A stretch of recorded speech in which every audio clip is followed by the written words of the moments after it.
So we had an interlude in chapter 7, which was the sealing of God's people and the whole group of them.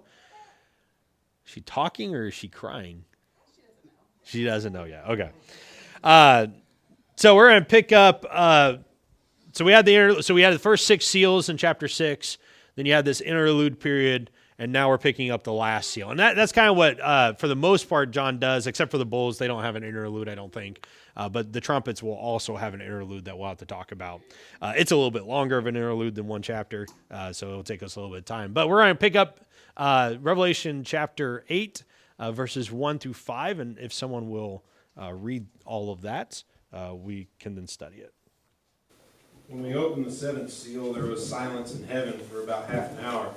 And I saw the 7 angels who stand before God, and to them were given 7 trumpets. Another angel who had a golden censer came and stood at the altar.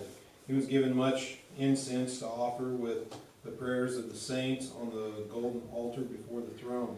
The smoke of the incense, together with the prayers of the saints, went up before God from the angel's hand. Do I read 5 too? Yeah, please. Sorry. Then the angel took the censer, filled it with fire from the altar, and hurled it on the earth. And there came peals of thunder, rumblings, flashings of lightning, and an earthquake. What seems to happen is 8:2 is a parenthetical note inserted in the middle of this discussion. So you have 8:1 and 8:3 through 5 that are probably this last seal, with 8:2 being an insertion. We'll talk about that when we get there. So what I'm going to do is I'm going to look at 8:1, 3 through 5, and then go back to 2 because it kind of is the transitional into the next section. So one of the things that we have to remember is the question of the slain saints. You guys remember what the question of the slain saints was in Revelation 6:10? Yeah. How long until we are avenged, right? How long, O Lord, until you come and bring justice to what has happened to us? The 7th seal seems to be a summary of that. We're given a brief answer in chapter 6. It says, not until your entire number has been completed. And what follows then is the 6th seal, which brings about judgment on the inhabitants. Then we had this question that the inhabitants ask, who can stand on the great day of judgment? Chapter 7 seems to answer that, and now we come back again to that question of the saints, how long? And I think this 7th seal is the answer to that, how long? Okay. The 7th seal begins with silence. It is not empty, okay? Silence. One of the questions that people have is this an empty seal? So the seal breaks, nothing happens, doesn't mean that it is empty. Ideas? Maybe not empty, but not revealed. Okay, maybe it's not a revealed thing. Maybe it's a wait patient. Okay, maybe it's a patience thing. Okay. Moment of silence, kind of honor. So here's what I think. I think the silence is the thing that is the seal. The seal is silence. And so I have a handout here. I had to grab one because I didn't have a copy of this. So hopefully you got one on your way in.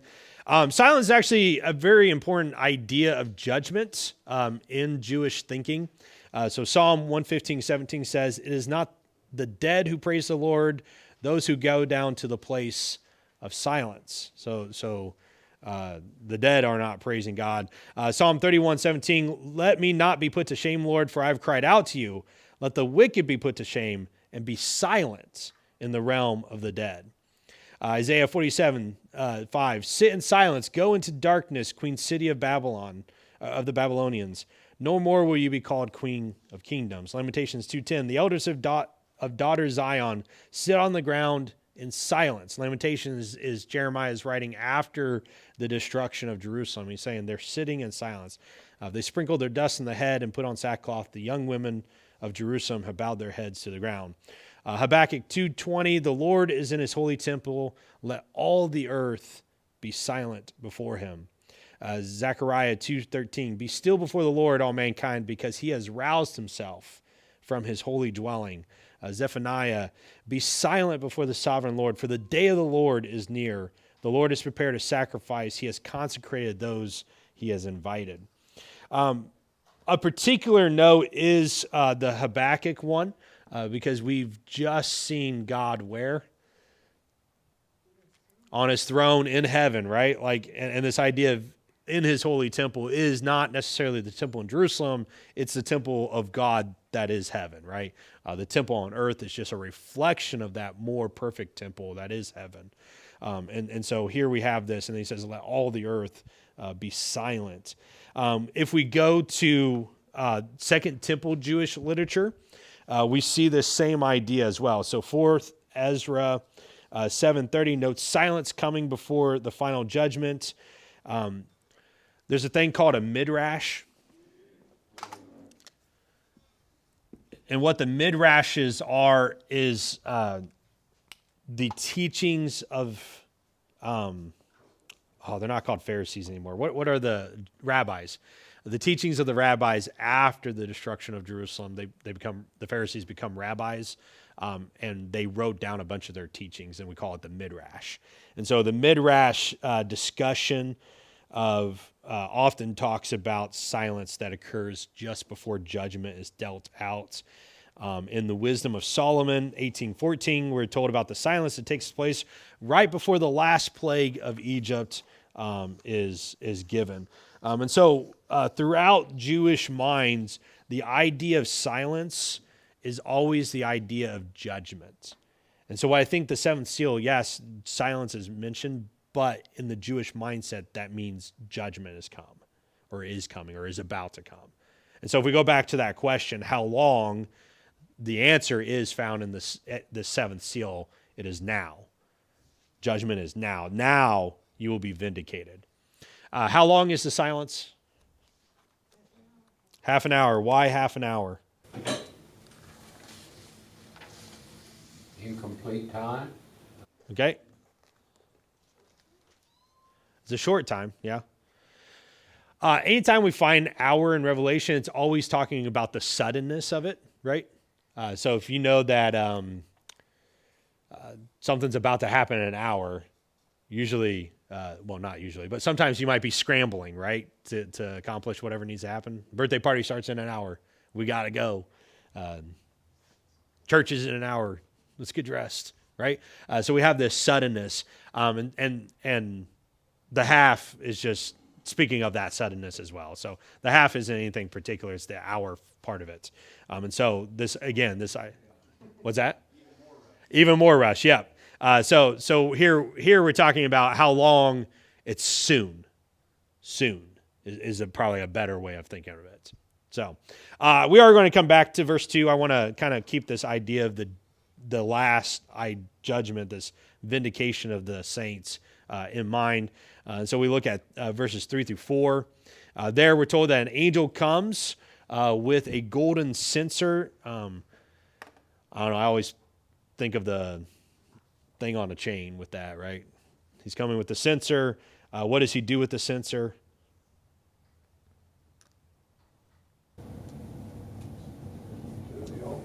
Yeah, it takes it to the altar and fills it, right? With the smoke of the prayers of the saints. So here we have the prayers of the saints being mentioned there. This is not a new concept in Revelation. In fact, it's already been mentioned about that in Revelation 5:8. We're told that the prayers of the saints are an incense before God. All right, and so that's coming up again. And probably what we have here is the concept that God has heard and he has accepted the prayers. And the prayer that we know that is being prayed is what? Yeah, how long, O God, till you come? Vindicate us, bring us vengeance, right? And so here he's taken those prayers, he's presenting them, and they're accepted before God. And so vengeance is happening now, is probably what we can get from that. Lastly, verse 5, what does he do with the censer? Right. throws it, fills it with fire, throws it to earth. Fire is always a judgment idea. And so here again, I think we're seeing the answer to that question in 6:10, right? How long? There's vengeance that are coming, judgment comes upon the earth. That is followed by a fourfold cosmic disturbance, right? Peals of thunder, rumblings, flashes of lightning, earthquake. All right, those four ideas will occur over and over and over again. We've seen three of them when we see in Revelation 4 the throne of God, and it's hinting at judgment. Now we see all four, and it definitely is an idea of judgment. Now, why does he add a fourth one?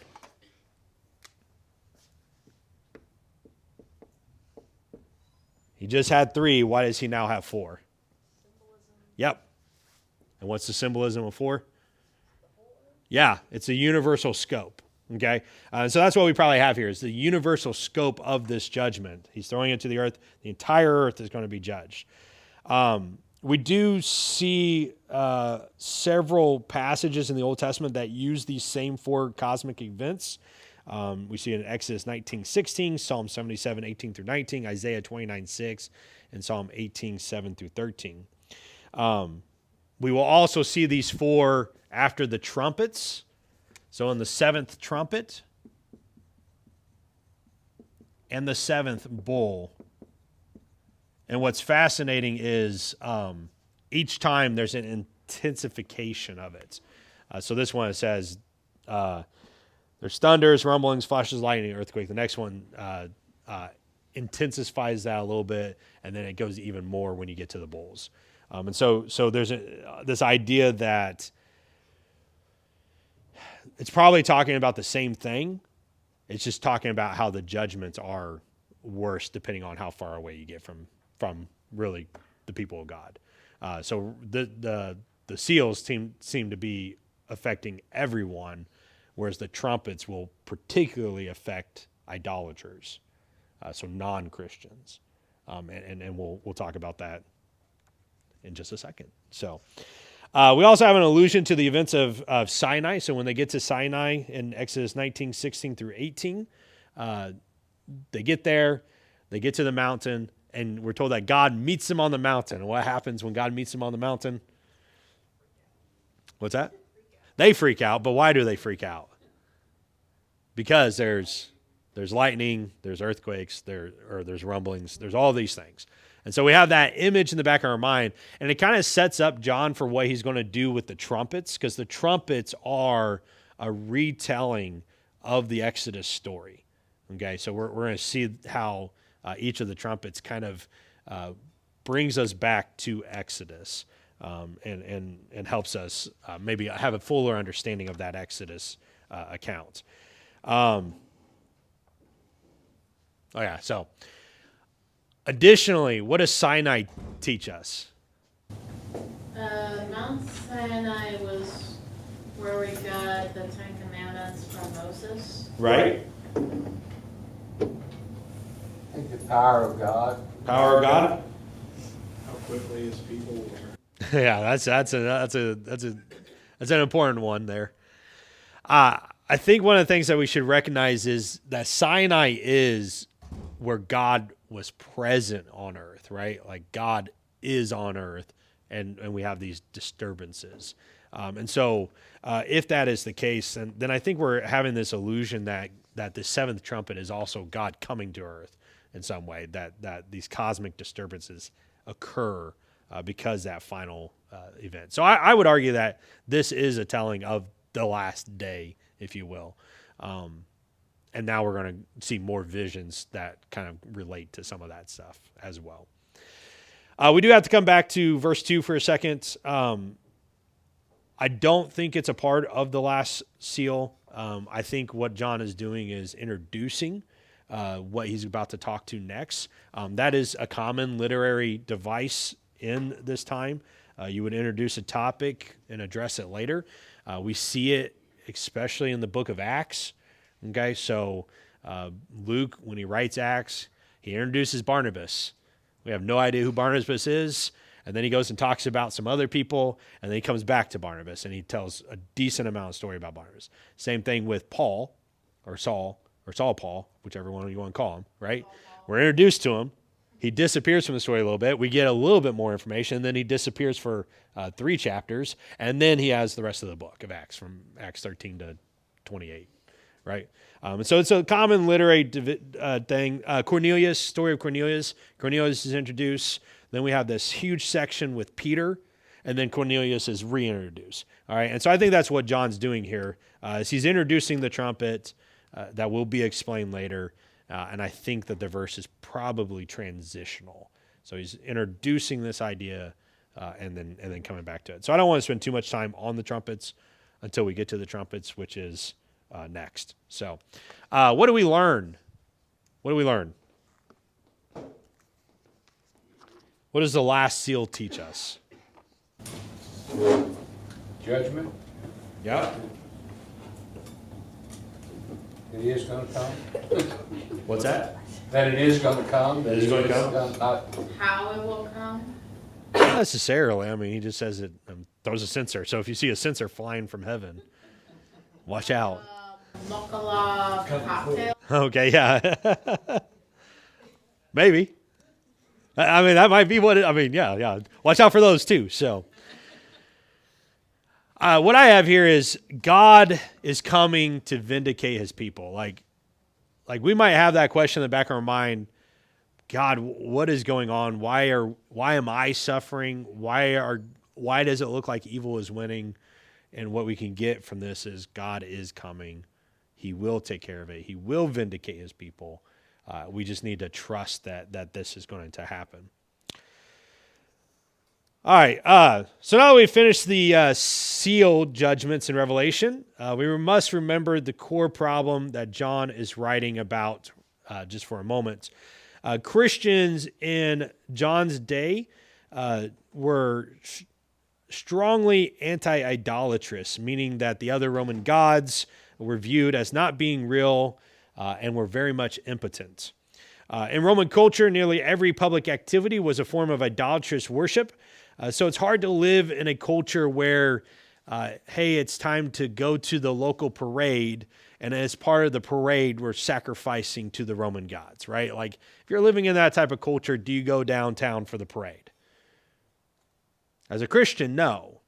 But if you don't go downtown, then you're not a part, you're antisocial, right? Like, you're not helping out the community. And in that world, if everybody's not doing their part, then any natural disaster that occurs, it's because not everybody was doing their part. Are you saying that it's a sin to be antisocial? No. I'm just saying the worldview that they held. Okay. So the reason why Christians and Jews were often persecuted by the first century was because they would not participate. And so then when you had an earthquake that devastated the town, who do you blame? You blame the people that weren't participating and weren't helping the community. And that leaves you with Jews and Christians as your scapegoats. And so that's kind of where you're at. And so if you're in that community or in that social world, you're left with a very hard choice as Christians. Do I go and participate so that they don't kill me? Or do I remain firm in my faith, right? And so what we have in Revelation is trying to answer that question. How can we not compromise? And how can we stand firm? What I think the seals are trying to do is to explain why evil appears to be winning. And it appears this way, but God will vindicate his people. So while it appears this way, God will come. The trumpets dive into a different idea of judgment, and it's really the judgment against idolaters. And so what you're going to see is the trumpets will mimic the Egyptian plagues. Oftentimes I'll say the Egyptian judgments because that's what they were. They were judgments against Egypt. The Old Testament prophets often did the same thing. So when you read some of the Old Testament prophets, it sounds like they're talking about the plagues of Egypt. Okay, and so we have to kind of pause and be like, okay, why are they doing that? And so I think there's a couple reasons why So this is my sermon for next week. So if you listen to it today, you don't have to listen to it next week, maybe. So we have to ask the question: what are the reasons for the Egyptian judgments? I think there's two reasons. Let my people go. Okay, some of it was to let people go, but why are these judgments given? They correlated with some of the things. No, the prince of Egypt. Absolutely. Each of the judgments go with an idol of Egypt. And so why would God do that?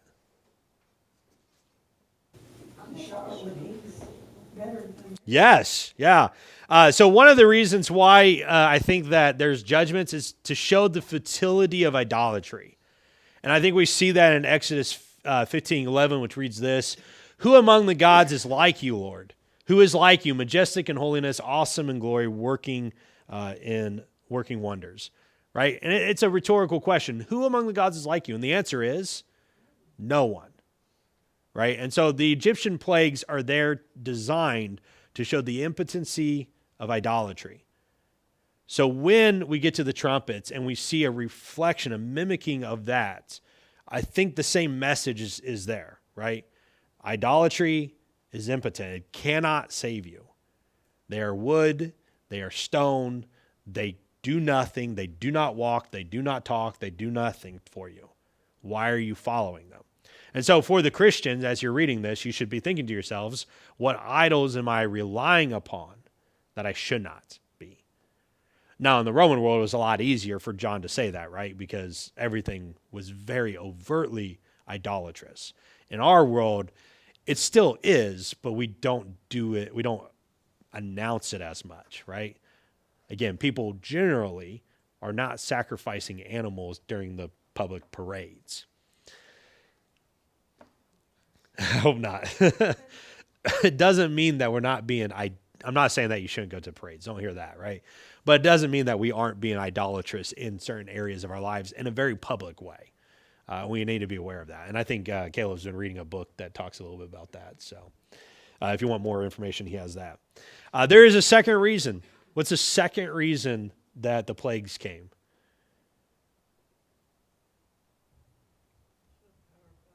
All right, that's part of that idolatry idea. The power of God is showing the impotency of idolatry. You're guys going to go do this in a second, okay? Ready? What is the second reason for the plagues? So one is to show the impotency of idolatry, and there's a second reason. To let the people go. No, that's a part of the power of God, the impotency of idolatry. All right. It is to harden the Egyptians' hearts, right? We see that over and over again, right? And in Exodus 3-5, he says this: "I will harden Pharaoh's heart, and though I multiply my signs and wonders in Egypt, he will not listen to you. Then I will lay my hand on Egypt, and with mighty acts of judgment, I will bring out my divisions, my people, the Israelites. And the Egyptians will know that I am the Lord when I stretch out my hand against Egypt and bring the Israelites out." And what's fascinating as you read through Exodus 5-15 is every time these signs come and every time Pharaoh says, okay, we'll let your people go. And as soon as it's over, he says, no, I'm good. Even that last plague, right? Like he could have just let them go, but no, like he gets in his chariots and he chases after them, right? And he dies. It's both. Like sometimes Pharaoh hardens his heart and sometimes God hardens his heart, right? And yeah, like there's that both aspect of it. And so I think you're going to see is sometimes we can sit there and we can wonder, why do people see amazing things?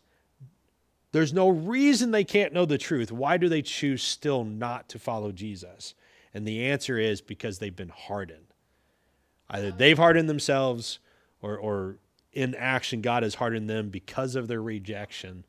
And it's fascinating because there are some in Egypt who go out. Like when Israel leaves, it says, here are the Israelites that came out, and a mixed multitude went out with them. So there are some people in Exodus. I didn't hear it. There are some people in Exodus, in Egypt, who believe and leave. But there's a whole lot that said, And then as soon as the Israelites were gone, what did they do? They went back and they worshiped their idols. Right? Like, it's a fascinating social study that this is who we are as human beings. And so the judgments that we have with the trumpets, they're going to mimic that, and they're going to be showing that same story repeated over again. You know, I mean, we kind of have that same, it's not quite to the same extent, but it is in different ways, but like the scientific community right now, I mean, I think we have more science backing the young earth, we have more science genetically that we came from Noah's children. All of those things, if you watch the Answers in Genesis, they have a lot of smart scientists proving a lot of things, and the community just, you know, the scientific community just looks at us like we're crazy, and they just keep going with this Darwinian method, and that's what causes abortion and everything like that. And it's like they're still worshiping Darwin. Yeah. I mean, Darwin is the idol of the modern age. Yeah, and you can sit there and show them that they're wrong, And it doesn't matter. and it doesn't matter because they've been hardened. He was, I mean, whatever that guy's name is that has the Ark Encounter, he was showing Bill Nye the genetic breakthroughs that they've had following the Y chromosome of men through each generation, and how, look, it breaks down and it follows the Bible's track. And he's like, no, there was a meteor that crashed into a civilization on Mars, and remnants of that came down here, and that's where we came from. And it's like, you're hardened. You're nuts. What are you talking about? Yeah. To me, it would take more faith for me to believe that than to believe in a creator. Right. I mean, he believes in a creator too. He just doesn't want it to be our creator. Yeah. Yeah, no, and it's something that we have to kind of deal with, you know, and not everyone's going to believe, and Jesus tells us that, and I think we see it in stories like the Exodus. Like, when it's so dark that you can't go out of your house, and it only is lifted because Moses prays. I mean, at some point in time, I'm thinking, okay, He is God, right? And yet, as soon as they leave, okay, let's go back to Ra. You know, he's the sun god. He just wasn't listening in this case. Well, they So, see that Ra gave them the prosperity of their country. I mean, that's what they have their faith in, Yeah. is their prosperity. And that's kind of where we're at. Consider Pharaoh a god? Yes. Yeah, and that's God died in the river? yeah. I think it says him, but don't quote me on that. So, yeah.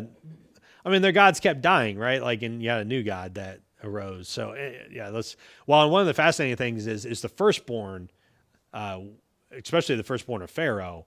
He was the next divine person, and so when he dies, that's the breaking point, right? It's a bigger deal than we sometimes give credit for. It's amazing in the New Testament, and you have, like the hog returning to the wallow, you have people come out of it into being Christians and live maybe 20 years as Christians serving God, and all of a sudden they just go back. Yeah. Yeah. How does their heart turn and get hardened again after that? But Jesus told us, right? Like get cleansed from a demon, but don't do anything to actually clean the inside. Then the demon returns and he brings in all of his other brothers. yeah. How do you help them? How can you? You gotta pray for a softening of their hearts. Here's where I always fall on it. Everyone makes their choice. Like, it's their choice to make, and all I can do is show them love, show them God through the way that I live. But ultimately, they make the choice on whether or not they follow and believe, and it's hard sometimes. And my heart breaks for. I have a whole list of people in my head of my heart breaks that I couldn't do more.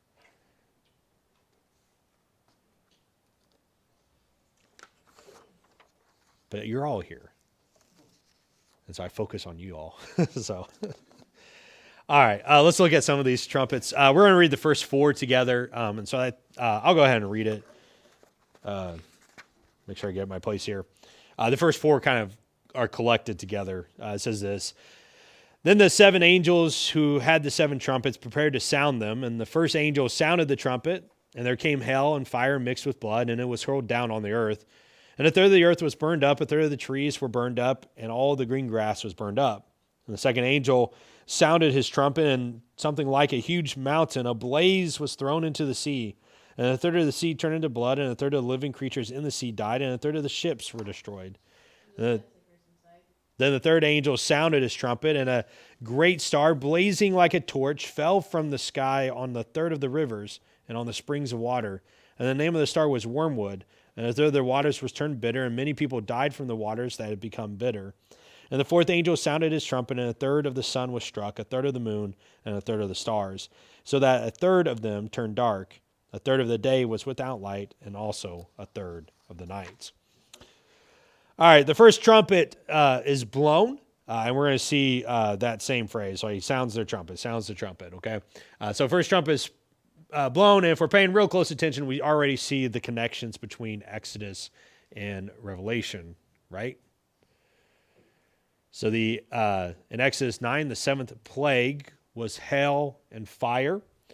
I think one of the Jewish writers of John's day also mentions blood being mixed with it, although it's probably more of a reference to the first plague, which is the turning of the Nile into blood. There is a reduction in intensity while an increase in scope. Okay, so here's what I mean by that. How much of Egypt was affected by the hail?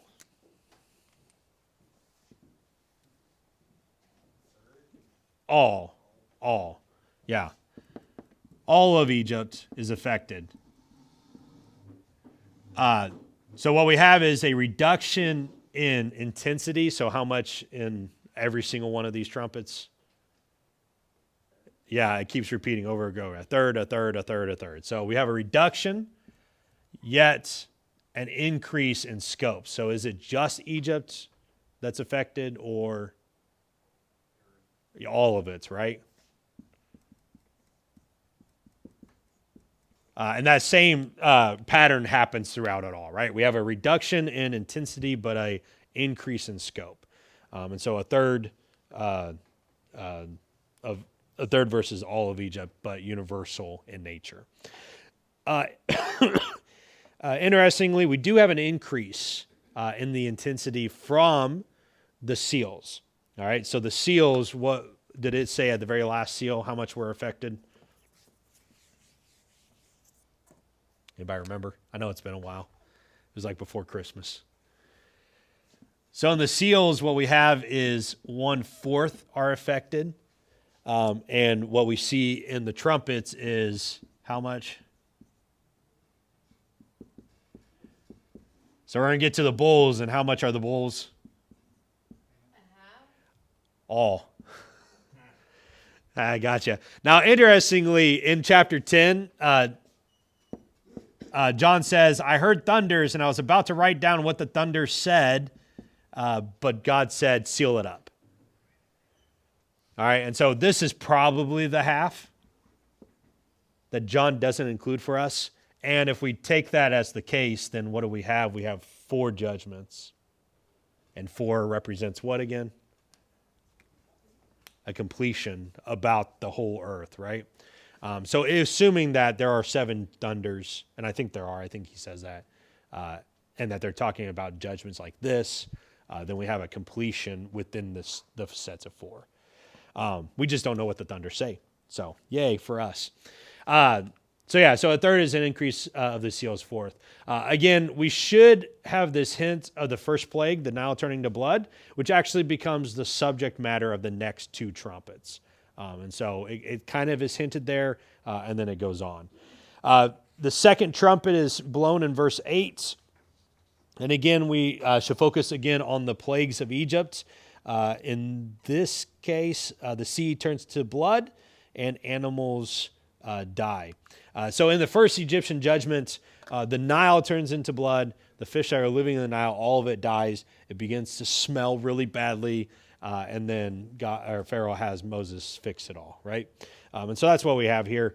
Same thing is happening in Egypt and the Nile, except again we have this decrease in intensity but increase in scope. We do have to ask the question, what is the mountain? Right? A mountain, a blaze is thrown into the sea, which causes it to turn into blood. What is the mountain? Asteroid. An asteroid. Thank you. Thank you. I needed someone to say it. We got another asteroid coming here soon, a meteorite. In prophetic literature, do we ever see mountains? Okay. Mountains in prophetic literature tend to be kingdoms. So in Daniel chapter 2, right, you have this image of the statue, and a rock falls and then grows and fills a hole at the mountain, the kingdom, if you will. Fire, I've already said, tends to be about judgment. And so what we have here is a judgment against a nation. What nation do you suppose that probably is? Israel or America. Israel, no.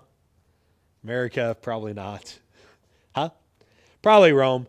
So interestingly, in 1821, we're told that a strong angel will grab a stone like a great millstone and toss it into the sea. The angel then proclaims, Babylon the Great will thus be judged and found no more. Babylon in Revelation is always Rome. And so what we probably have here, and I put a question mark because John doesn't tell us enough information about it, but what we probably have here is judgment against the nation of Rome for their idolatry. And it will cause problems, right? When great nations fall, it generally leaves behind chaos and death and smelliness, right? Like that type of stuff happens. The third judgment carries along with it the same idea of famine. Okay, here, the sea was very much a primary source of food, and so having a third of the sea turn into blood, a third of the sea lose its animals, a third of the ships being destroyed, means that when Rome falls, bad things are going to happen. People are going to starve, food shortages, and all that fun stuff. And that actually happened historically, right? Rome falls, and we enter a literal dark age. All right, and you're in western part of Europe, at least, a literal dark age. And there's lots of bad stuff that happen. Here we're going to have the same type of idea of famine with this trumpet, the waters turning bitter and people not being able to drink. It's not with the food distribution, but with the water sources. We probably, again, have the idea of the plague, first plague. So when the Nile turned into blood, they could not drink. And they had to dig and searching for water that was fresh and clean. Do you think this is a literal part, or is this a figurative? I think it's figurative. Here, star falling from the sky. We'll talk about it. I think it's all. I think it's all figurative, expressing that when judgment comes against idolatry, it's not good, and people die. The only reason I asked is it wasn't figurative for the Egyptians. Right, but every time that the prophets talk about it later, whatever they say is always figurative. So when Isaiah or Ezekiel uses the imagery of the Egyptian plagues for their people, that same stuff doesn't repeat itself. It is figurative when they're using it. And I think John's more in line with the prophets than with Exodus. I guess what I'd say to that is it still happened. It just didn't happen the exact same way. Right, but the waters didn't turn into blood. And that's all I'm saying. It still happens. It just doesn't happen literally. It's a very much a figurative aspect. What I'm saying, do you think the water is actually going to turn where we can't drink? Do you think those kind of things are going to happen, whether it's actually blood or not? Right, maybe. I mean, I'm not saying you're wrong either way. Yeah, no, you're good. Man, if our water source goes bad, it's not a good thing. Because I don't have a well in my backyard. I know in, modern times, especially the last 100 years since World War I and II, or since World War II, they thought the nukes, Yeah. they could do that overnight.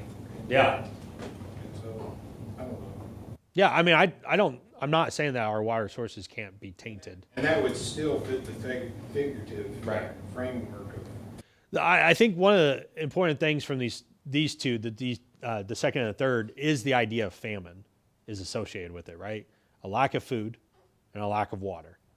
And famine, those are your two big problems. A drought, can't grow crops, and if you don't have a blight on the food source, and you can't eat, and death comes as a result of that. And however that looks like, whether that is a literal blood, which I don't necessarily think that's the case, but I think if a lot of fish die in the ocean, there's probably going to be blood associated with it. And so we could go that route. But I think the idea of making sure you have food and being prepared for that might not be a bad idea. So I do think it's more figurative with the idea of there's going to be famines. And how whatever that looks like, and it might be a bitter water source, it might be a lack of water. California is dealing with the lack of water until the last couple of weeks, where suddenly they got all the water that they've been missing, so they can't can't drink it yet. So here again, this idea of a falling star, is it a literal falling star, a meteor, an asteroid? Probably not. Anytime, so in Revelation, we have several falling stars mentioned, and all the other places where we mention it, it's fairly clear that it's talking about an angel. So in Revelation 12, that's a different. We're going to see another one, I think. Next week. We won't get to it this week, but there's a star that falls and then opens up the abyss, right? Like goes and acts. And so it's probably an angel. Anything that falls from heaven is always a demonic or an evil heavenly being. Anytime an angel that's on a mission for God comes to earth from heaven in Revelation, it always says he descends. So it's like I always see this floatingness coming down, right? But otherwise they're hurled down, like fell.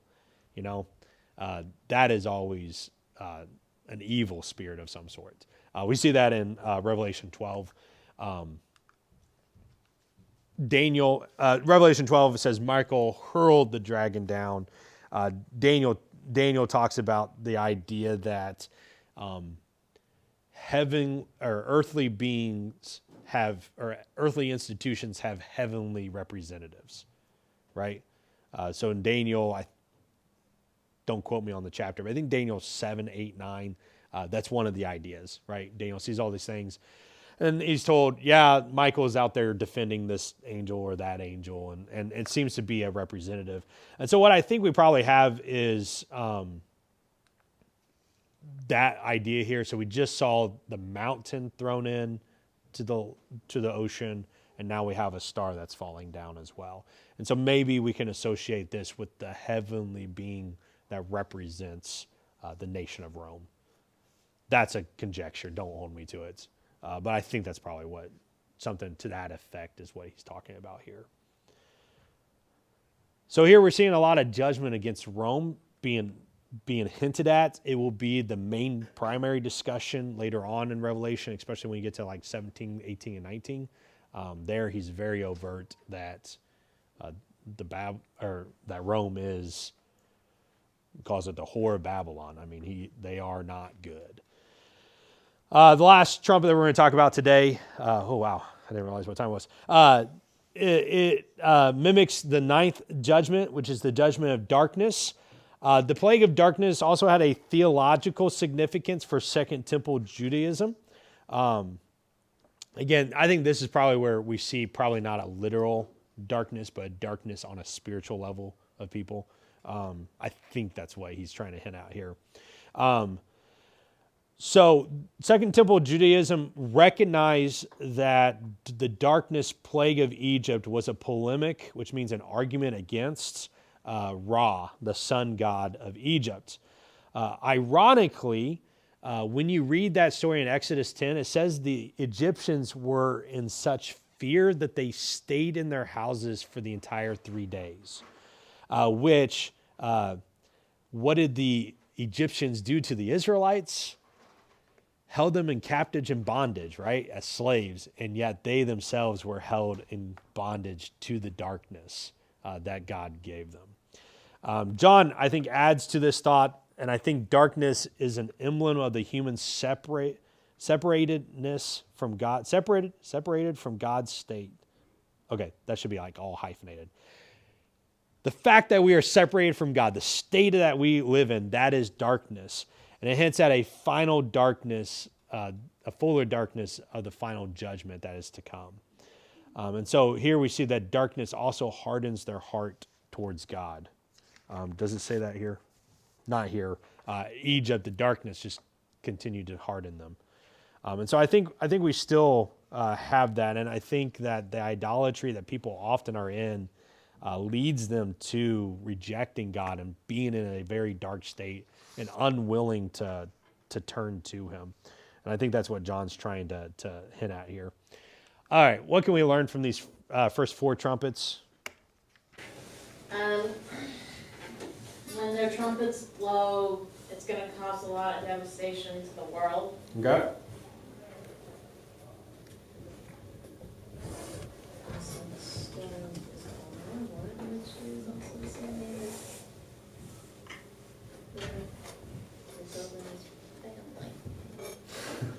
I don't know what she's saying there. I have idolatry as foolishness, and then relying upon gods other than the Lord will result in judgment from God. And I think that's something that is kind of the primary point if you take all of the judgments individual or collectively of what they're trying to do.